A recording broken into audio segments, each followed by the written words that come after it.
So what are the first steps when you apply to graduate school? When you apply to graduate school, you want to make sure you know what schools you want to apply to. I would say being able to choose 5 schools would be great. If you can't choose 5, I would say choose at least 3. The reason why I would say to choose 3 schools is because you don't want to leave all your eggs in one basket by choosing one school. You want to make sure, do you want to move to another state? So if you live on the East Coast, do you want to move to the West Coast? You want to think about how much is it going to cost me to live and go to that school for X amount of years. If you're going to medical school, it's like it could range from 5 to 8 years if you're doing a specialty, 4 years for the first year. And then after that, there's a specialty. Same thing with dental school. If you're doing an MBA, it could be a 2-year program going full time.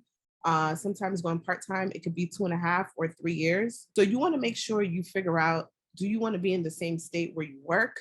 If you work remotely, are you open to moving? These are all the things that you want to think about when you decide to pick a school.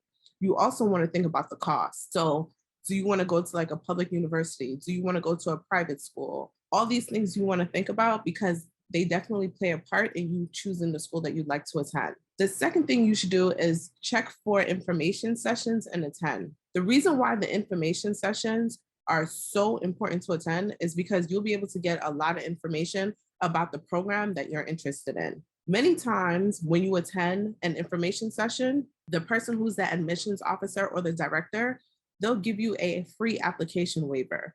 And many times when you're applying to graduate school, those application waivers can range from $50 all the way to maybe over $100.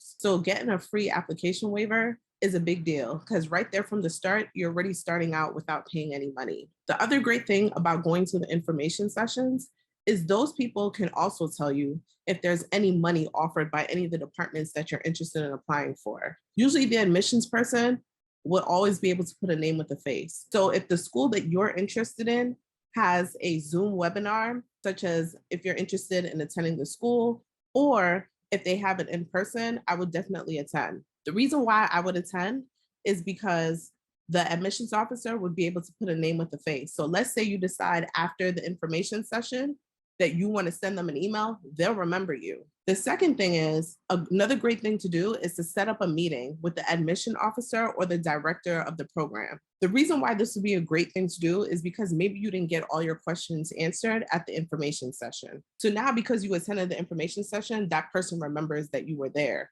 So now they're most likely to actually set up a meeting with you and answer any questions that you would like answered. And also admissions people always love questions, because their job is to get you to attend the university. So now I'm going to talk about the different types of funding that exists at the university level. So the first thing is an assistantship. So let's say you want to do maybe a MBA program, or maybe you want to do a master's program.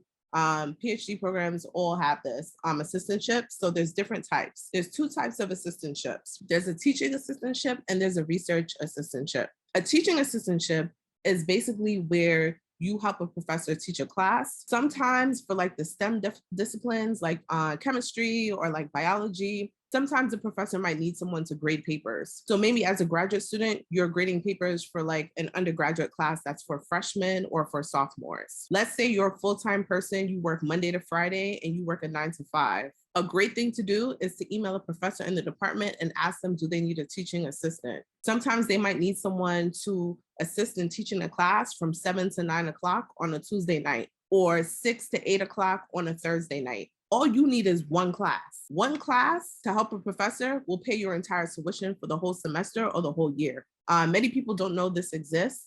Let's say you get an advisor in the program, a professor that's like your advisor in the master's program, the PhD program, the MBA program. Maybe that professor you work with doesn't have funding, but guess what? You should send an email to all the professors in that department, because if they don't have funding, they have a friend in another department that has funding. And it doesn't matter what department you work in, you can actually be in an MBA program, but maybe you're teaching a class in the communications department, like public speaking. But guess what? Your tuition is still waived because you're teaching at least one course. Because we were in COVID, many universities now allow you to actually teach online also and assist a professor. Sometimes a professor might actually ask you to teach a lower level class. So maybe you are in an MBA program. So maybe they might ask you to teach an introduction to business class for undergraduate students. Sometimes they'll ask you to assist in a discussion section. So for example, let's say there's a psychology class and it meets once a week for 3 hours. Maybe that professor includes in those credits a discussion section maybe on Fridays. And then there's all different times that they offer. But because you're actually helping them, they'll ask you what your schedule is and when you're available and ask you to teach that class for an hour. And because you're teaching that class for an hour, you're able to get your tuition waived. So that's what a teaching assistantship is. And it could be at different percentages. So it could be at 25%, it could be at 50%. So as long as you can get one at 25%, 25% means you're teaching at least one course. If it's at 50%, you're teaching at least 2 courses. And if you are teaching these classes, they give you like a little stipend. So if you're in a state such as like a DC or New York, it might be like 30,000. If you're teaching one class, it might be like 15,000. It just depends what the cost of living is for that state. If you're in some place like the middle of nowhere, I don't know, like the University of Iowa or like Illinois, Urbana-Champaign, like where I went to school, the money might be like 15,000 or 28,000 if you're teaching like 2 classes. So now I'm gonna move on to research assistantship. So basically a research assistantship is basically where many professors have grant money. Sometimes in the sciences, they might have grant money from like the National Science Foundation. If they're in health, it might be from the health department. It might be so many different places. And many times when they have the research assistantship, you're basically giving the professor either 10 to 20 hours of helping them do some research. So it might be you interviewing students, maybe, I don't know, about taking classes in biology. It could be anything what their project is on. It can be you looking at data. It can be you designing a survey for them and sending it out for their project.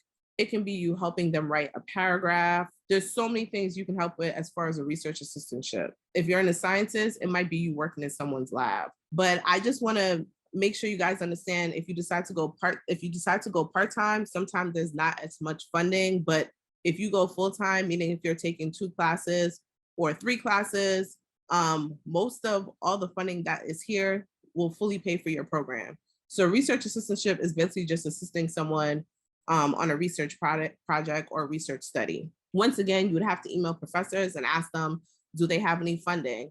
A great thing you could also do is go to a website. So like if you went to a National Science Foundation website, you can see for this fall what professors have received funding for this year.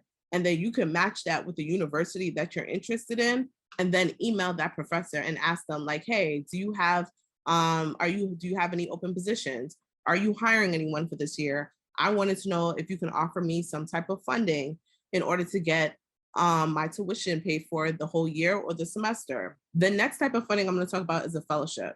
So when I went to graduate school, I had a fellowship. When you're awarded a fellowship, you do not have to give any type of service to anyone, meaning you don't have to help them with anything.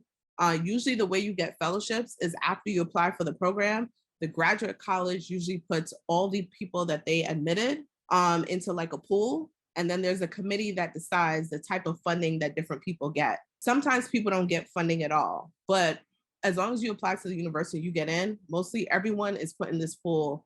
I'm not sure what the criteria is on how they choose who gets the funding, but usually everyone is put in the pool. Fellowships is basically free money. So many times if you go full-time, you can get a fellowship and they'll give you a stipend that's attached to it. And usually the stipend will be for the whole year.